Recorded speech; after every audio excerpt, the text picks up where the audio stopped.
Hi, എൻ്റെ പേര് ഷബീർ അലി. ഞാനൊരു ബിസിനസ് കൺസൾട്ടൻറ്റ് കൂടിയാണ്. ഇൻകം ടാക്സ് റിട്ടേൺ ഫയൽ ചെയ്യാത്തത് കൊണ്ട് ജയിലിലാവാൻ വല്ല ഓപ്ഷൻ ഉണ്ടോ? ചില ആൾക്കാരൊക്കെ ചോദിക്കുന്നതാണ്, ജയിലിലൊന്നും ആവൂലല്ലോ.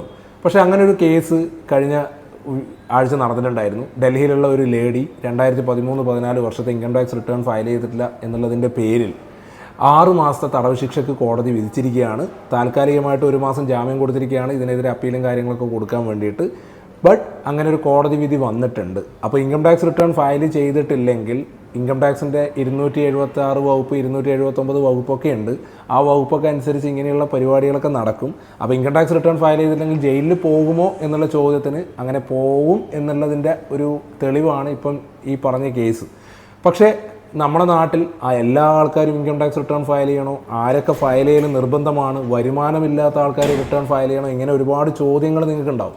അപ്പോൾ ഇങ്ങനെയുള്ള ചോദ്യങ്ങൾക്കെല്ലാം ഉത്തരവുമായിട്ട് തൊട്ടടുത്ത വീഡിയോസിൽ ഞാൻ ഇങ്ങനെയുള്ള